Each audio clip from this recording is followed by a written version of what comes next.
Yeah, hello, beautiful people. Welcome back to my channel. My name is Princess. Welcome back to my video. If you're a first time to see my video, you are welcome. And I thank all my fans for all your subscription. You like, you share. Thank you for that. May God bless us. Your joy will never end in Jesus' name.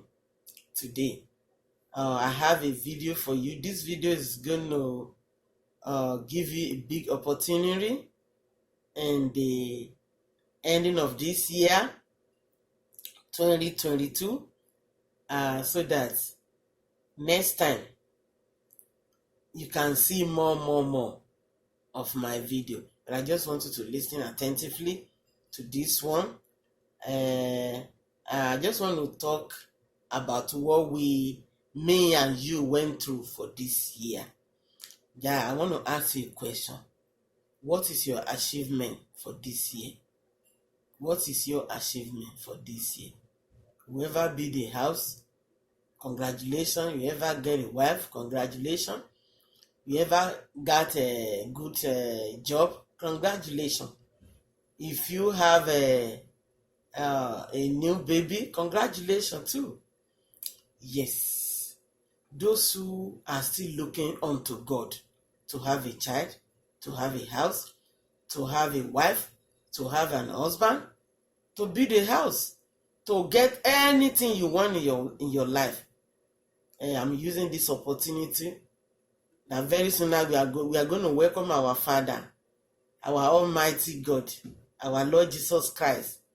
The way our Lord come to us, and He make us happy, He gave us love, and He's going to give you all you need. All your needs will be given to you before ending of this year. Whoever is looking for a child, it's not too late. You will get pregnant before ending of this year. Whoever is looking for a house, you will get money to build a house before ending of this year. Whoever is looking for a husband, go to the Christmas carol, you will get a husband there. Go to the Christmas carol, go to the church, you will get a beautiful wife that will be with you to the end of your life. So don't be panicking. Do not give yourself stress. Don't get too much headache. I don't have this, I don't have that. God is there for us. He has a purpose to send us to this world. And He has a promise for us that is going to fulfill our promise. So that's why you should be happy. Do not be panic.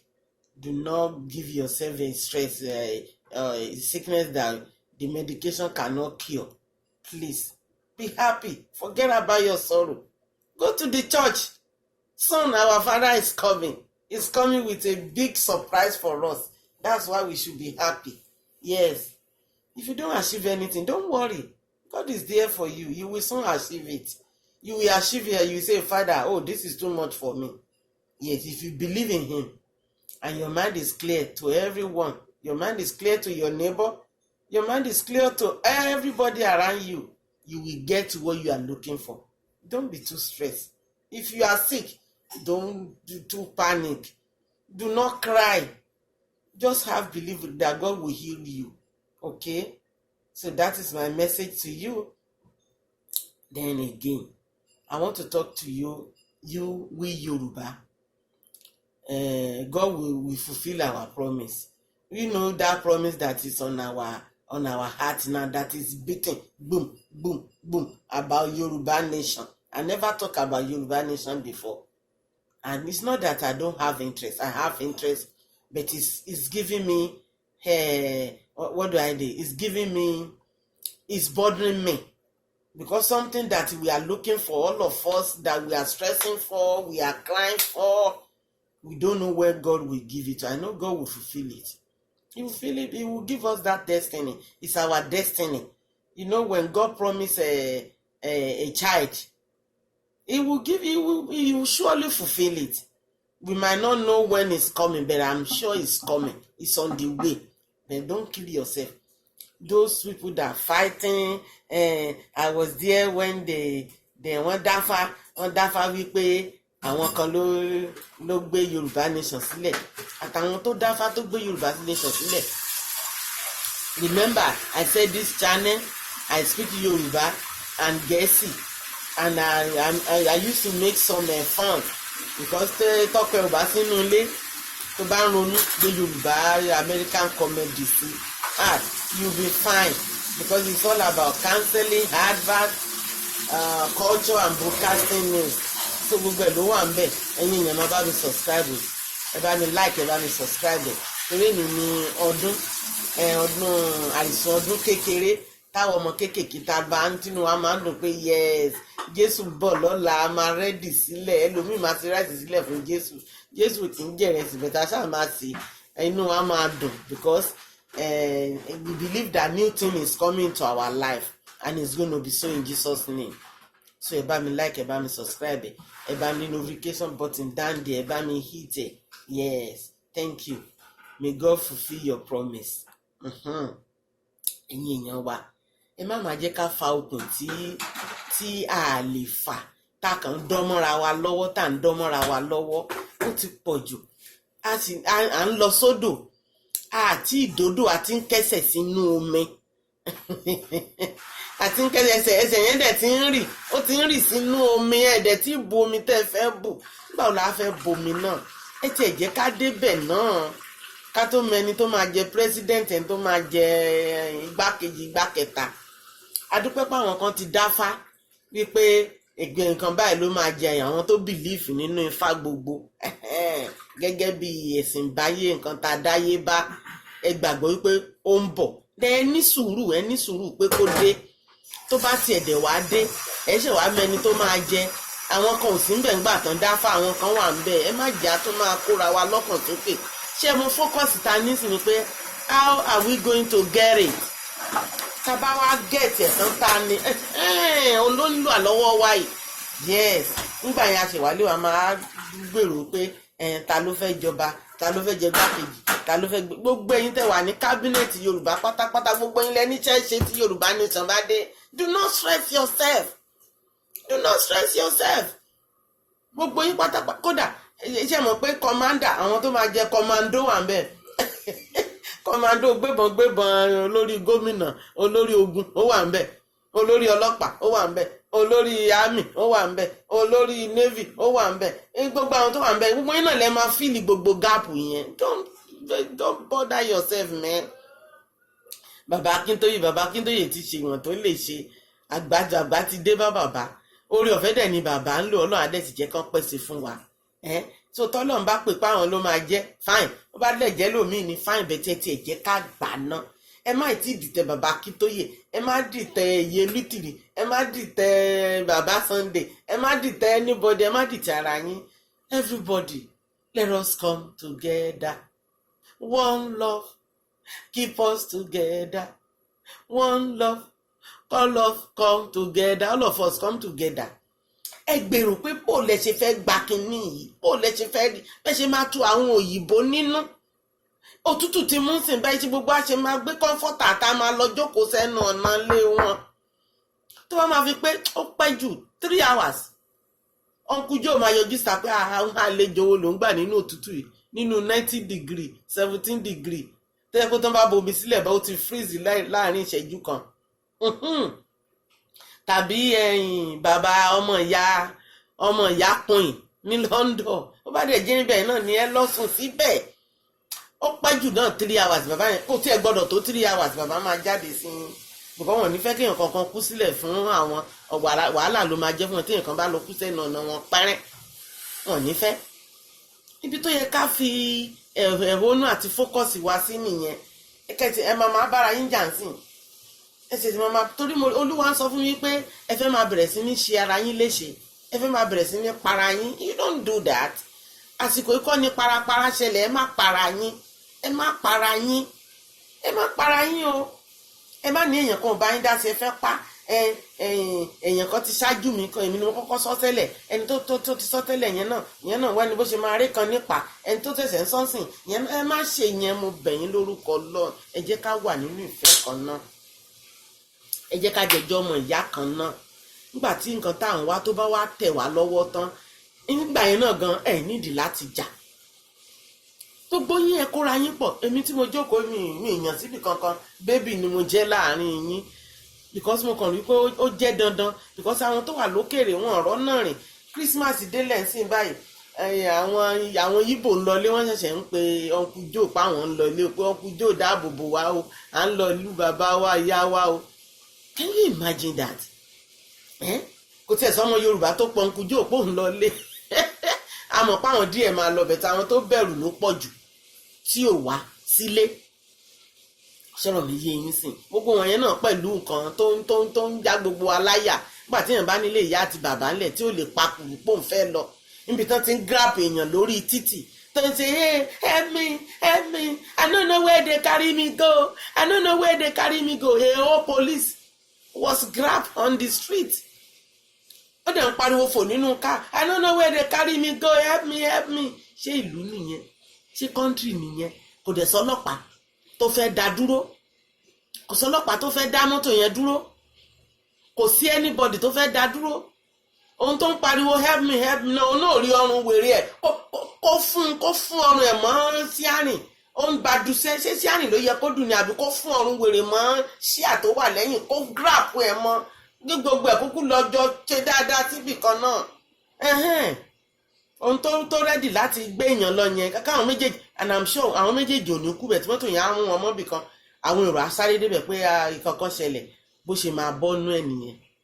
Wọ́n pariwo help me, I don't know where they carry you go, tó lè ṣe kankan bí tó dúró sí ń bẹ̀. Ó dẹ̀ pé rẹ̀ lọ́lọ́pàá, ò ní skip training kankan tó lè ṣe fẹ́ni tó ń gbé ẹ lọ. Ó lágbára o. So iṣẹ́ ìlú nìyẹn. Ẹ jọ̀ọ́ nítorí Ọlọ́run, ẹ bá jẹ́ àjà lásìkò tá a wà, ẹ jẹ́ ká kóra wa pọ̀. Tá bá kóra wa pọ̀, wọ́n ní àjọrìn ọmọ Ọlọ́run kò kí ń jẹ́ kí ìyàwó jẹ́ èèyàn,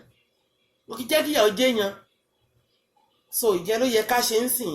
Bá ṣe máa lọ sí ọ̀dọ̀ funfun kìíní funfun kejì, ẹ ti máa wọn tí mò ń tán Uncle Joe àtọmọ ìyá ní London, ẹ lọ sùn sẹ́nu ọ̀nà ilé ẹ parí rálì yín síbẹ̀ yẹn. Tẹ bá parí ẹ̀ síbẹ̀, nínú òtútù ti mú dáadáa ń sìn, ká gbé kókó, ẹni máa wọ jákẹ́ẹ̀tì, ẹni máa gbé bláńkẹ́ẹ̀tì bóra, ká lọ sùn sẹ́nu ọ̀nà ilé ẹ̀. Tó bá máa pé ó pẹ́ jù 45 minutes, Uncle Joe máa jáde, mo jẹ́rìí ẹ̀, torí òun dẹ̀ ni òun wà humanity tiẹ̀, ó máa jáde síta. Ìyá ọmọ ìyá ní London náà the same thing, ó dà pé ìyẹn náà kù díẹ̀, kò lera bíi tìyẹ́ ẹ̀, ìyẹn náà láàánú lójú díẹ̀, á jáde, á béèrè nǹkan tẹ́ ń fẹ́. Ìyẹn ló yẹ ká sí kìí ṣe pé ọ̀nà bá ṣe máa gbé ìyá onítìrí lulẹ̀, ìyá bàbá Sunday lulẹ̀, bàbá Kíntóyè lulẹ̀, àwọn kan ló ya fọ́tò gbẹ́gbà kan, àwọn kan ló dá fáńgbà kan. No, that is not the big issue now, please, I'm begging. Ọgbọ́n ọmọ kékeré ti tèmi, mò ń bẹ̀ yín, mo wà lórí ìkúnlẹ̀, ẹ jọ̀ọ́, mo bẹ̀ yín gan ni, mo bẹ̀ yín, mo tútù yín bẹ̀. Ẹ jẹ́ ká wá nǹkan tá a lè ṣe sí. Adẹ̀mọ́pọ́ lọ́ọ́ máa ṣe fún wa, because ìlérí Olúwa ni ó ti wà tẹ́lẹ̀ pé lọ́ọ́ máa mú ṣe fún wa. Bẹ́tà àmọ̀gbà tó máa dé, bẹ́tẹ̀ bàjẹ́ á fi agídí àti ìjà ká fi bàjẹ́. Ṣẹ̀gbọ́n.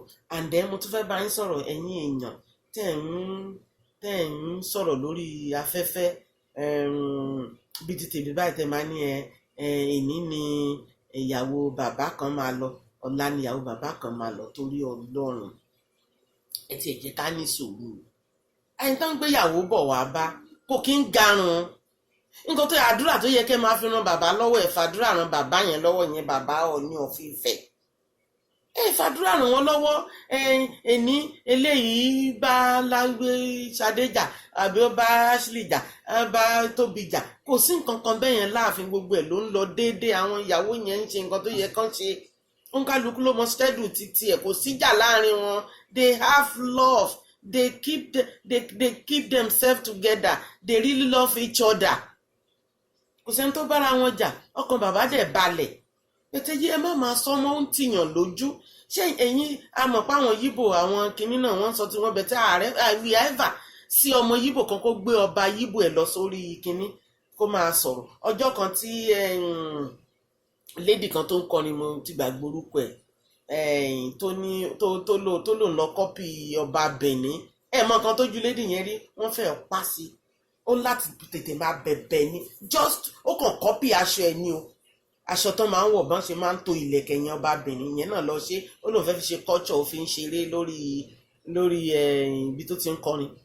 Ìgbà tó ń gbogbo àwọn ọmọ Benin sílé lórí, kí ló wá ń ṣàwọn ọmọ Yorùbá? Bí bàbá rìn síbí lẹ́nìí, ẹ sọ pé kò mú ìyàwó dání, ìyàwó ẹ̀dẹ̀kúnnú ilé o, ó mú kan jáde síta, ó ṣojú báyìí, ó ṣe mú báyìí, wọ́n ti ń lura wọn, kò dí bẹ́ẹ̀ jọ nítorí Ọlọ́run. Bẹ́ẹ̀ ọba mi náà the same thing lẹ́ ń sọ títọ́ bá kì í ṣe tí bàbá nìkan náà lẹ́ ń sọ, bẹ́ẹ̀ tí yẹn ló kàn kọ́ wọn jù tí ò dẹ̀ da, kò dáa. Ẹ̀yin èèyàn wa kò dá ìjọ, mo bẹ̀yìn, ọdún ń lọ sópin báyìí. Ire àánú àlàáfíà ayọ̀ kó máa bá gbogbo wa gbé ni, ká tiẹ̀ fẹ́ràn ara wa. Àdúrà tí mo máa gbà fún bàbá ọdún tó ń bọ̀, gbogbo àwọn ìyàwó tí wọ́n gbé lọ́dún yìí kí wọ́n gbọ́mọ dání ní next year lágbára Ọlọ́run. Wọ́n gbọ́mọ dání next year tó ń kó tó di pọ́n máa celebrate ọdún kankan, wọ́n kọ́kọ́ celebrate àwọn ọmọ tó máa bí wọ̀n yẹn lórúkọ Jésù. Ìyẹn ló yẹ ká máa sọ́nsìn, kì í ṣe pé bàbá ṣe mú báyìí séèyàn kan, ìyàwó ṣe mú báyìí séèyàn kan, kinní kan ṣe. Gbogbo bí bàbá yẹn ṣe ń gbẹ́sẹ̀ lẹ́ ń kà, bí ìyàwó wọn ṣe ń gbẹ́sẹ̀ lẹ́ ń kà. Bá dẹ̀ jẹ́ ẹ̀yin tẹ́ ń ṣiṣẹ́ láàfin náà ni lẹ́ ń sọ gbogbo information tí ojú yín ò tó, and I'm sure it wasn't like that. Please, we need to love each other. Ẹ jẹ́ ká stop láti máa sọ̀rọ̀ bàbá yìí láì dáa, kò dáa náà. Bàbá yìí dẹ̀ fẹ́ gbogbo wa, kò sẹ́ni tó débẹ̀ tí bàbá yẹn ò fà mọ́ra. No, bó bá jẹ́ Yíbò ni o, bó jẹ́ Haúsá ni o, bó jẹ́ Yorùbá ni, gbogbo èèyàn náà kó mọ́ra wá ìtẹ́ wá ń ṣe báyìí, kò dáa, kò dáa. Ẹ fà àwọn ìyàwó wọn sílẹ̀, ẹ bàbá àti ìyàwó ẹ̀ sílẹ̀. Gbà tán fẹ́ra wọn, mọ̀gbà náà. Gbà tán ń bímọ, mọ̀gbà náà. Ẹ fi wọ́n sílẹ̀, jẹ́ kán yanjú ọ̀rọ̀ ara wọn fúnra wọn. Ẹ má bà kíní jẹ́, ẹ má bà kejì jẹ́. Ẹ jẹ́ kọ́nà yẹn kó ṣe kíni, kó free. Mi láìkí bó ṣe ń rí yẹn, kò dáa. Mọ̀gbà tí bàbá fẹ́ yàwó wọn náà. Tóbi ó ti lóun máa lé Mariam lọ. Mariam ti kẹ́rù, ó ti jáde o, ó lóun wọ yàrá kan lòun fẹ́ nínú gbogbo palace yẹn. Jẹ́ tiẹ̀ débẹ̀ rí, tiẹ̀ dé palace yẹn rí ṣá. Ó gùn lọ títí lọ sọ́nà ìtakọ̀gùn ni. Wọ́n bá ṣe ń kọ́ irú ilé tí bàbá kọ́ síbẹ̀ yẹn, tán bá kọ́ bíi 3 sí, space yẹn sì wà ń bẹ̀. So ń bọ̀ wá ní olórí Mariam wá rí ibi sùn nínú gbogbo bẹ̀yẹn tó níbìkan lòun fẹ́ ibìkan, torí Ọlọ́run kò dẹ̀ rí bẹ́ẹ̀. Ẹ̀yin yẹn lẹ́kàn fọ́ọ̀mù ẹ̀ torí pé ẹ fẹ́ tà, ẹ fẹ́ jẹun. Ẹ wo oúnjẹ jẹ, Ọlọ́run ní jẹ́ ká jẹ̀jẹ̀ kú jẹun. Ọlọ́run ní jẹ́ ká jẹ̀jẹ̀ kú jẹ. Mo bẹ̀yìn lórúkọ Ọlọ́run, ẹ fi bàbá lọ́rùn sílẹ̀. Ẹ fi bàbá lọ́rùn sílẹ̀, ẹ jẹ́ kan lẹ́ bàbá bì mẹ́, kí ló dé? Lẹ́ bàbá bì o. Àmà lè ṣe bẹ́ẹ̀ sọ̀rọ̀ sáwọn ọba tó kù. Ṣé nítorí pé bàbá jẹ́ èèyàn tó ń kó gbogbo èèyàn mọ́ra? Ẹ lè ṣe bẹ́ẹ̀ sọ̀rọ̀ sáwọn ọba ìlú bòmíì. No, you can. Wàá ti jẹ yín ẹ̀ níṣù. Because kì í ṣe pé bóyá àwọn ọba yẹn burú, but nǹkan àwọn tó máa dìde tó máa wá gbèjà bàbá, wọ́n pọ̀ dáadáa, bẹ́ẹ̀ tí bàbá ló tẹ̀ wọ́n rí pé no, ẹ fi wọ́n sílẹ̀. Ṣé tó máa gbé ẹ lọ sílé ẹjọ́ sí pẹ̀lú ìsọkúsọ tó ń sọ, ṣé o lágbára láti kápá ẹ̀ tó bá dé kóòtù? O lágbára ẹ̀? Àti máa pariwo bàbá òní tún gbé èèyàn kan lọ kóòtù, ó gbé èèyàn kan lọ sí kóòtù torí pé wọ́n sọ̀rọ̀ kò sí ìjọba democracy mọ́, kò sí kíní kan. Ṣé democracy ti yín wọ́n ní kẹ́ máa fi ṣìkà káàkiri ni? Wọ́n ní kẹ́ máa fi ba àwọn àgbà, kẹ́ máa fi tẹ̀ wọ́n lójúmọ́lẹ̀ kiri ni? Kò dáa náà. If you have a freedom of speech, that doesn't mean that you should be doing bad to other people, man. Do good. What you cannot do to yourself, don't do it to other people. Treat other people the way you treat yourself. Come on, call it out. This is getting too much. We need to talk to each other, man. Kábàrà wa sọ tọrọ. Ẹ stop láti máa sọ. Èyélédè Èkìtì, mo bẹ̀ yín lórúkọ Ọlọ́run máa rí pé bẹ́ẹ̀ ṣe máa ń ṣe àwọn program yìí gbà míì. Ẹ lè ṣe kẹ́ má sọ̀rọ̀ olórí kan, kò dẹ̀ dá. Wọ́n ti ń sọ yín lẹ́rùn o, kí n bá mọ̀mọ̀, ǹjẹ́ mi wí sí yín. Wọ́n ti ń sọ yín lẹ́rùn. Ẹ ṣe nǹkan sùn. Ìwí tí ìran bá rí akè lẹ́kìtì. Nìkan já gbéyàn abánisóde kí n já sọ̀rọ̀ yẹn dáadáa lórí afẹ́fẹ́. Ẹ ṣáà rí mo ṣe máa ń sọ̀rọ̀ àwọn bàbá mi tí màá ní àwọn bàbá mi mo ṣe máa ń ṣe ó kàn máa ń wù mí ó máa ń dá mi lọ́rùn àwọn olórí mi láàfin lẹ́kìtì kàyín dá gbọ̀jọ̀gbọ̀jọ̀ kàyín ṣe kàyín tọ́jú àbá that is good. Èwo ní ká máa sọ̀rọ̀ bàbá mú ìyàwó kan jáde lẹ́nì Mariam ọ̀dẹ̀ bọ́ọ̀lù kan lulẹ̀ o ọ̀dẹ̀ ṣe lé wá nílé ọba ẹ jẹ́ ní sùúrù náà ẹ fi Mariam sílẹ̀ ẹ tún náà wọ́n mú Ashley kò dáa o kò dáa o ẹ já fọ̀rọ̀ yìí rora wa wò kò dáa o ẹ fi àwọn ìyàwó yẹn sílẹ̀ ń bẹ̀ yẹn wọn ṣáàdọ́dọ̀ yín wọn náà ní yín tẹ bá mọ̀ pé fẹ́ sọ̀rọ̀ wọn àwọn ìyàwó bàbá mi wọ́n fa ẹbẹ́ rí bẹ́ẹ̀ mi ṣe máa ń sọ wọ́n fáyìn wọ́n ń dá gọ̀jọ̀gọ̀jọ̀ they are doing good they are taking ẹni bọ́n ṣe ń tọ́jú bàbá nínú bàbá ń dùn inú bàbá yẹn ń dùn inú bàbá ń dùn inú bàbá ò fìgbà kan bàjẹ́ inú bàbá máa dùn lọ títí láéláé ni inú àwa náà máa dùn lọ títí láéláé inú wọn ò ní bàjẹ́ àtọba Èkìtì àtọba gbogbo wọn inú gbogbo wa ní bàjẹ́ àtàwọn ọmọ wọn so bó ṣe jẹ́ nìyẹn Ìyélédè Èkìtì ẹ máa change àwọn program yẹn má máa jẹ́ kó dá sórí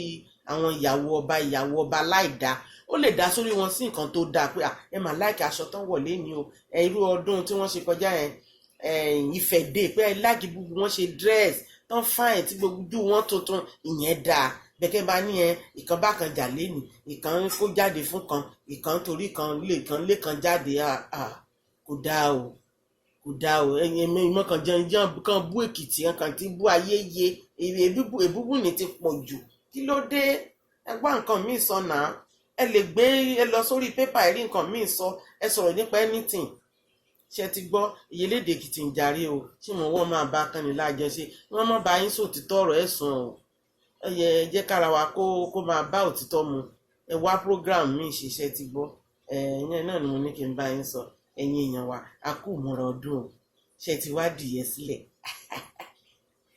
ẹ ti lọ ra tọ́kì àbí ewúrẹ́ dẹ̀ ni tó bá wá yánsìn a máa polówó ọjà fún yín níbi tí wọ́n ti ń ta ewúrẹ́ tó ṣìp ó wà lọ́nà mile 12 ibẹ̀ kò tí ì yá o tó bá ti get ready dáadáa àjẹkẹ́ gbọ́ tẹ́ pé tọ́dún bá débẹ̀ kan máa lọ bẹ̀ máa lọ ra ewúrẹ́ bẹ̀ mọ́ bá chip bàjẹ́ àgùntàn gbogbo ìlú máa wà ń bẹ̀ ẹ máa rà á tó jẹ́ pé inú yín á máa dùn pé yẹ ẹ̀sẹ̀yìn náà ẹ̀ ń jẹ oúnjẹ ọdún náà ni mo ní kí n fi tó yín létí ẹ̀yin èèyàn ẹ bá mi subscribe ẹ bá mi fọwọ́ sí ẹ bá mi like orúkọ ẹni tó ní company yẹn àfi tó yín létí láìpẹ́ kò tí ì yá tó bá tásìkò a máa jẹ́ kí ẹ máa gbọ́ àwọn ìpolówó ọjà wa pọ̀ rẹpẹtẹ tá a máa gbé wá fún yín ṣùgbọ́n